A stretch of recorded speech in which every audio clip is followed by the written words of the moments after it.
టేపులు తప్ప మరేదీ వద్దు. డిసెంబర్ 20, 2025న పరిపూర్ణ ఆత్మ సంబంధమైన దర్శనం కొరకు మనం రెండవ దినవృత్తాంతంలో 20 అధ్యాయం 20వ వచనం చదువుకుందాం. మీ దేవుడైన యెహోవాను నమ్ముకొనుడి, అప్పుడు మీరు స్థిరపరచబడుదురు. ఆయన ప్రవక్తలను నమ్ముకొనుడి, అప్పుడు మీరు కృతజ్ఞతార్థులగుదురని చెప్పెను. మరియు యేసు లూకా 24 అధ్యాయం 25వ వచనంలో అందుకు ఆయన, అవివేకులారా, ప్రవక్తలు చెప్పిన మాటలన్నిటినీ నమ్మని మందమతులారా, ఇప్పుడు ఇండియానాలోని జెఫర్సన్లోని బ్రన్హామ్ టాబర్నికల్ నుండి పక్షిరాజులు కూడుకొనుచున్నవి లేక. ప్రియమైన వారలారా, దేవుడు మారడు. ఆయన యొక్క వాక్యము మారదు. ఆయన యొక్క ప్రణాళిక మారదు. మరియు ఆయన యొక్క వధువు మారదు. మనము వాక్యముతో నిలిచి ఉంటాము. అది మనకు ప్రాణము కంటే విలువైనది. అది జీవ జలముల ఓటే ఉన్నది. మనము చేయాలని మనకు ఆజ్ఞాపించబడిన ఒకే ఒక్కటి వాక్యమును వినడమై ఉన్నది. మరది రికార్డు చేయబడి మరియు టేపులలో ఉంచబడినట్టు నిర్ధారించబడిన దేవుని స్వరమే అయి ఉన్నది. మనము చూసే ఒకే ఒక్క విషయము ఒక మతాచారము కాదు, మనుషుల గుంపు కాదు. మనము యేసును తప్ప మరి దేనిని చూడము. మరియు ఆయన మన దినములో శరీరధారి అయిన వాక్యమే ఉన్నాడు. దేవుడు మన శిబిరంలో ఉన్నాడు. మరియు మనము అగ్నిస్తంభము చేత నడిపించబడుతూ మహిమకై మన దారిలో ఉన్నాము. మరది స్వయంగా దేవుడే మలాకి 4లోని ఆయన యొక్క నిర్ధారించబడిన ప్రవక్త ద్వారా మాట్లాడుటే ఉన్నది. వధువు మాత్రమే తినగల జీవజలములైనట్టి ఆ దాచబడిన మన్నాను మనము తినుచున్నాము. దేవుడు ఆయన యొక్క విధానములను మార్చుకొనుడు, మరియు అపవాది కూడా వాడి విధానములను మార్చుకొనుడు. 2000 సంవత్సరాల క్రితం వాడు ఏమి చేశాడో ఈనాడు కూడా వాడు దానినే చేస్తున్నాడు. ఒకటే విషయం ఏమిటంటే వాడు మరింత కుయుక్తి గలవాడయ్యాడు. ఇప్పుడు 400 సంవత్సరాల తర్వాత ఒక దినమున దేవుడు నేరుగా వారి మధ్యకు నడిచి వచ్చాడు. లేఖనము ప్రకారంగా ఆయన శరీరధారి అయి వారి మధ్య నివసించవలసి ఉన్నాడు. ఆయనకు ఆలోచనకర్త, సమాధానకర్తయకు అధిపతి, బలవంతుడైన దేవుడు, నిత్యుడగు తండ్రి అని పేరు పెట్టబడును. మరియు ఆయన ప్రజల మధ్యకు వచ్చినప్పుడు వారిట్లన్నారు, ఈ మనుషుడు మమ్మల్ని ఏలడానికి మేము ఒప్పుకోము. లేఖనము ప్రకారంగా మనుష్య కుమారుడు మరొకసారి వచ్చి మరియు జీవించి మరియు తనను తాను మానవ శరీరంలో బయలుపరుచుకుంటాడు. మరియు ఆయన దానిని చేశాడు. మరియు వారు అలాగే అంటున్నారు. నిశ్చయంగా వారు వర్తమానంను ఉటంకించి మరియు ప్రసంగిస్తారు, కానీ ఆ మనుష్యుడు వారిని ఏలడానికి వారు ఒప్పుకోరు. జరుగుచున్నది సరిగ్గా అదే అయి ఉన్నది.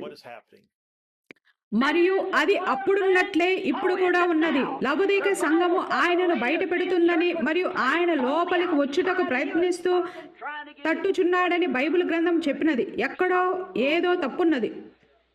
ఇప్పుడు ఎందుకు వారు తమ స్వంత శిబిరమును తయారు చేసుకున్నారు?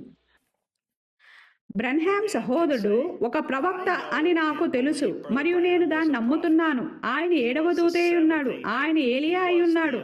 మేము ఈ వర్తమానమును నమ్ముతాము అని ఒక వ్యక్తి చెప్పవచ్చును.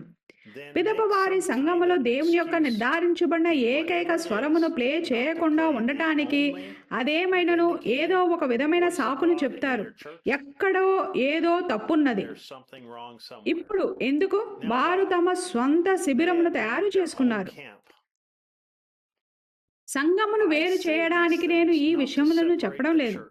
దేవుని వాక్యమే దానిని చేస్తుంది. మనము ఐక్యమవ్వాలని, ఆయనతోనూ మరియు ఒకరితోనొకరము కూడా ఒకటై ఉండాలని నేను కోరుతాను. అయితే దానిని చేయడానికి ఒకే ఒక్క మార్గం ఉన్నది. టేపులలో ఉన్న దేవుని యొక్క స్వరము చుట్టూ కూడుకొనుట ద్వారానే దానిని చేయగలము. దేవుని యొక్క యెహోవా ఇలాగూ సెలవిచ్చుచున్నాడు, అది మాత్రమే అయి ఉన్నది. దేవుడు ఆయన యొక్క పరిపూర్ణమైన మార్గమును మనకు బయలుపరిచాడు. అది ఎంతో మహిమకరమైనది, మరైనను ఎంతో సామాన్యమైనది.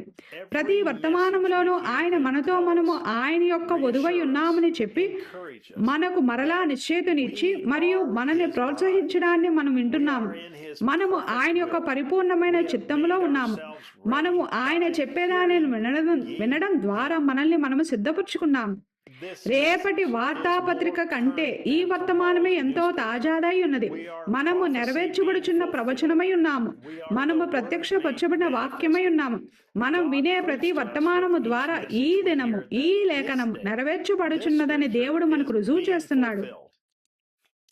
దేశములలోను ప్రపంచవ్యాప్తంగాను ఈ టేపు వారిని తమ గృహములలో లేదా తమ సంఘములలో కలుసుకొనున్నట్టి కొందరు ప్రజలు ఉండవచ్చును.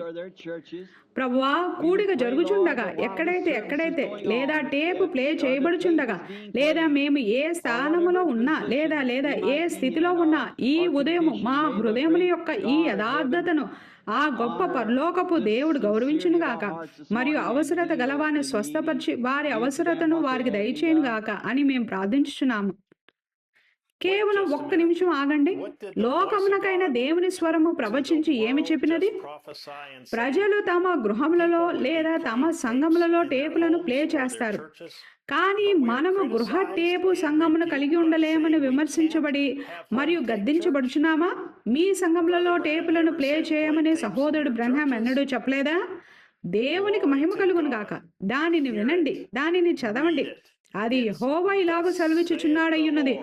మరియు ఆయన దానిని మాత్రమే కాదు గాని మీ గృహములలో మరియు సంఘములలో టేపులను ప్లే చేయడం ద్వారా ఆ గొప్ప పరలోకపు దేవుడు మన హృదయముల యొక్క యథార్థతను గౌరవించి మరియు అవసరత గల వారిని స్వస్థపరిచి మరియు మనకు అవసరమై ఉన్న ప్రతిదానిని మనకు అనుగ్రహిస్తాడని చెప్పాడు. ప్రజలు తమ సంఘ కాపరులు చెప్పే దానిని వింటున్నారని మరియు వాక్యమును వినడం లేదని ఈ యొక్క కొటేషన్ రుజువు చేస్తుంది. లేదంటే వారు వారిని సవాలు చేసి మరియు మనము ఆయన యొక్క పరిపూర్ణమైన చిత్తంలో ఉన్నామని మరియు వారి సంఘములలో టేపులను ప్లే చేయాలన్నది ఆయన యొక్క పరిపూర్ణమైన చిత్తంలో ఉన్నది అనే విషయమును వాక్యం ద్వారా వారికి రుజువు చేస్తారు. నేను ఆ విధంగా చేస్తున్నానని అనేకులు చెప్తున్నట్లు నేను వాక్యమును దాని స్థానంలో కాక మరొక స్థానంలో పెట్టడం లేదు లేదా తప్పుగా ఉటంకించడం లేదు. స్వయంగా మీరే దానిని వినండి మరియు దానిని చదవండి. అది ఎంతో సులువుగా ఉన్నది మరియు ఎంతో పరిపూర్ణముగా ఉన్నది. కేవలం ప్లేను నొక్కి మరియు దేవుని యొక్క స్వరము మీతో మాట్లాడటాన్ని వినండి. మీరు వినే ప్రతి మాటకు ఆమేన్ అని చెప్పండి. మీరు దానిని అర్థం చేసుకోవాల్సిన అవసరం కూడా లేదు. మీరు కేవలం దాన్ని నమ్మవలసి ఉన్నారు. నేను శిబిరమును దాటి వెళ్ళగోరుచున్నాను. దాని కొరకు నేను ఏమి కోల్పోవాల్సి వచ్చినా లెక్కలేదు. నేను నా సెలవును తీసుకొని మరియు ప్రతిరోజు దానిని మోస్తాను. నేను శిబిరమును దాటి వెళ్తాను. ప్రజలు నా గురించి ఏమన్నా కానీ శిబిరం వెలుపలకు నేను ఆయనను వెంబడించగోరుచున్నాను. నేను వెళ్ళడానికి సిద్ధంగా ఉన్నాను. ఈ ఆదివారం జెఫర్సన్విల్ కాలమానం ప్రకారంగా మధ్యాహ్నం 12 గంటల సమయం అప్పుడు వచ్చి మరియు మాతో కలిసి ధ్వని అవరోధమును దాటివేసి దేవుని వాక్యములోనికి ప్రవేశించండి. ఒక మానవుని యొక్క శిబిరమును దాటి వెళ్ళడానికి సిద్ధంగా ఉన్న ఒక వ్యక్తితో దేవుడు ఏమి చేయగలడు మరి ఏమి చేస్తాడన్న దానికి అవధులు లేవు. సహోదరు జోసెఫ్ బ్రెన్హామ్. వర్తమానము 64-07-19 ఈ శిబిరము వెలుపలికి వెళ్ళుట. లేఖనములు హెబ్రీ పత్రిక 13వ అధ్యాయము 10 నుండి 14 వచనములు, మత్తయి 17వ అధ్యాయము 4 నుండి 8 వచనములు. మరలా కలిసేంత వరకు దేవుడు మిమ్మల్ని దీవించును గాక మరియు షలోం.